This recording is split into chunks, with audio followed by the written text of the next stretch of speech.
ایک شخص کی دیوار ٹوٹ گئی تو دیوار ٹوٹنے کی وجہ سے وہ پریشان تھا کہ اب میری دیوار گر گئی ہے، اب میں اسے دوبارہ تعمیر کروں۔ تو وہ مزدور ڈھونڈنے کے لیے چوک پر جاتا ہے، چوراہے پر جاتا ہے جہاں مزدور بیٹھے ہوئے ہیں، اور کافی مزدور وہاں بیٹھے ہوئے ہیں، انہیں دیکھتا ہے، اور ایک مزدور جو نوجوان ہے، لڑکا ہے، وہ کھڑا ہے، اور وہ اکیلا ہی کھڑا ہے، اس کے پاس بھی مزدوروں والے اوزار ہیں۔ تو وہ شخص اس نوجوان کے پاس جاتا ہے اور اسے کہتا ہے کیا تم مزدوری کرو گے؟ تو نوجوان کہتا ہے ہاں۔ پھر وہ کہتا ہے گارا بنانے والا کام ہے۔ تو نوجوان کہتا ہے ہاں میں مزدوری کروں گا، لیکن میری 3 شرطیں ہیں، اگر آپ کو وہ شرطیں منظور ہیں تو میں آپ کی مزدوری پر جاتا ہوں، آپ کے ساتھ مزدوری کروں گا۔ تو پہلی شرط یہ ہے کہ آپ مجھے پوری اجرت دیں گے، میری مزدوری مجھے پوری دیں گے، نہ میں مزدوری کم لوں گا نہ زیادہ لوں گا۔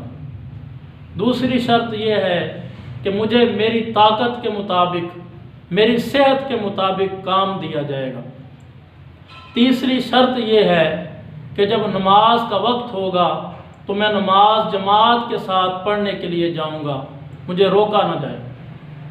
تو وہ شخص فرماتے ہیں ٹھیک ہے، میں نے اس کی شرطیں مان لی، اور میں اپنے گھر لے گیا اور اسے کام بتایا کہ یہ کام کرنا ہے، دیوار سیدھی کرنی ہے، اور میں کسی کام کے لیے گھر سے باہر چلا گیا، اور جب میں شام کے وقت واپس آیا تو میں نے دیکھا کہ اس مزدور نے دگنا کام کیا، بہت زیادہ کام کیا۔ تو میں نے خوشی کے ساتھ اس کی اجرت، اس کی مزدوری اسے پوری دے دی۔ اور جب دوسرے دن میں اس مزدور کو ڈھونڈنے کے لیے نکلا تو اسی چوک پر گیا، اسی چوراہے پر گیا جہاں مزدور بیٹھے ہوتے تھے۔ تو میں نے وہاں جا کے دیکھا وہ مزدور، وہ نوجوان مجھے نظر نہیں آیا۔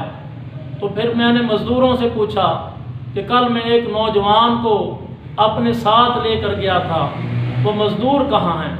تو وہ کہنے لگے وہ ہفتے میں صرف 1 دن مزدوری کرتا ہے، وہ پورا ہفتہ مزدوری نہیں کرتا، اب وہ اگلے ہفتے آئے گا اور مزدوری کرے گا۔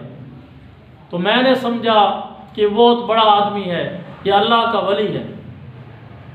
تو میں نے اس کا پتہ پوچھا، مجھے بتایا کہ وہ فلاں جگہ رہتا ہے۔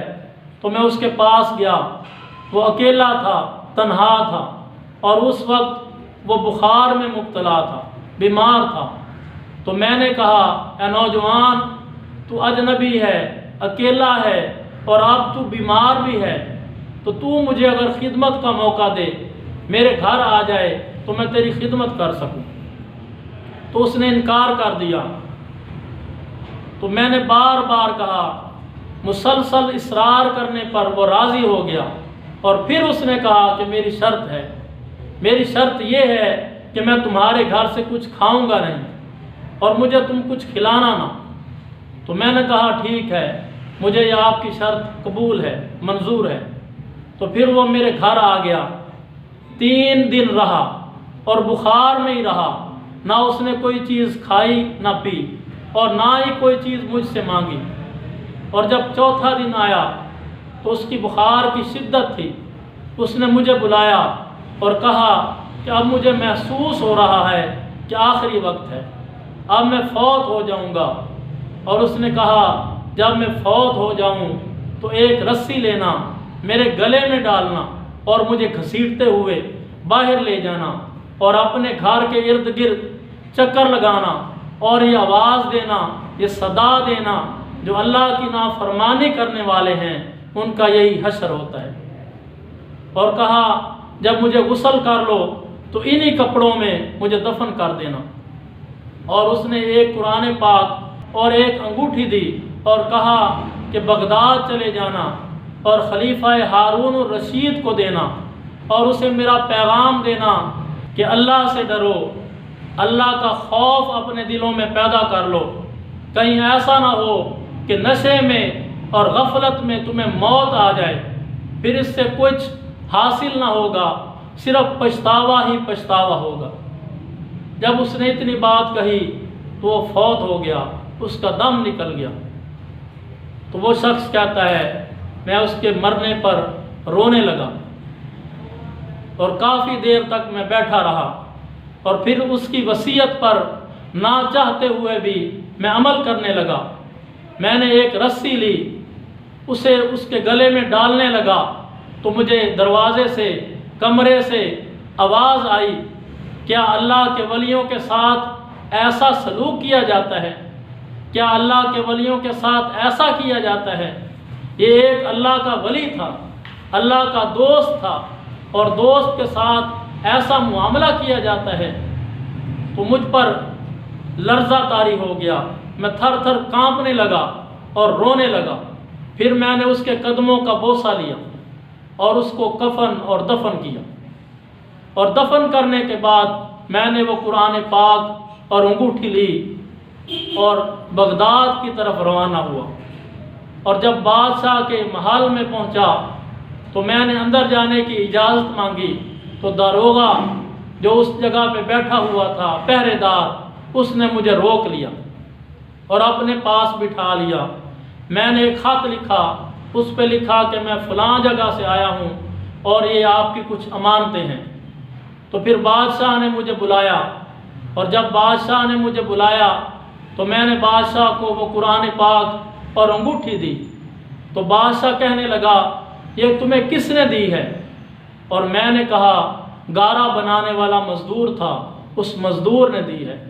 تو بادشاہ نے یہ جملہ 3 دفعہ دہرایا کہ گارا بنانے والا مزدور، گارا بنانے والا مزدور۔ تو بادشاہ حیران اور پریشان تھا۔ پھر بادشاہ نے پوچھا کہ وہ کہاں ہے؟ میں نے کہا وہ فوت ہو گیا۔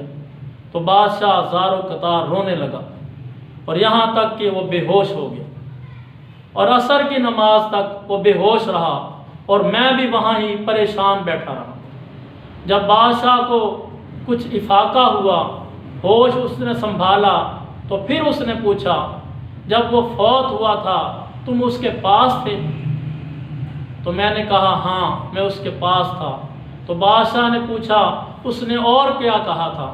تو میں نے کہا اس نے پیغام دیا تھا کہ بادشاہ کو یہ پیغام دینا اللہ سے ڈرتے رہو، اور ایسی حالت میں، سستی کی حالت میں اور نشے کی حالت میں اگر تمہیں موت آ گئی تو پھر پچھتاوا ہی پچھتاوا ہوگا، اور پچھتاوے سے کچھ حاصل نہیں ہوگا۔ تو بادشاہ پھر رونے لگا، اے نصیحت کرنے والے، اے زاہد و پارسا، اے میرے شفیق۔ بادشاہ نے اسے لقب دیے اور پھر رونے لگا۔ پھر بادشاہ نے پوچھا اس کی قبر کہاں ہے؟ تو میں بادشاہ کو اس کی قبر پر لے جا رہا تھا، تو بادشاہ نے چادر اوڑھ لی تاکہ پتہ نہ چلے کہ یہ بادشاہ ہے۔ تو جب قبرستان میں پہنچا تو قبرستان میں نے ایک قبر کی طرف اشارہ کیا کہ یہ اس کی قبر ہے۔ تو بادشاہ قبر کے ساتھ لپٹ گیا اور رونے لگا، اور پھر بادشاہ نے کہا یہ میرا بیٹا تھا، یہ میرا بیٹا تھا، یہ رقص و سرور کی محفل میں گم تھا، یہ شراب اور رقص و سرور کی محفل میں مبتلا تھا۔ تو کسی بچے نے یہ آیت مبارکہ تلاوت کی، الم یأن للذین آمنوا ان تخشع قلوبہم لذکر اللہ۔ ابھی تک وہ وقت نہیں آیا کہ ایمان والوں کے دل اللہ کی یاد میں جھک جائیں۔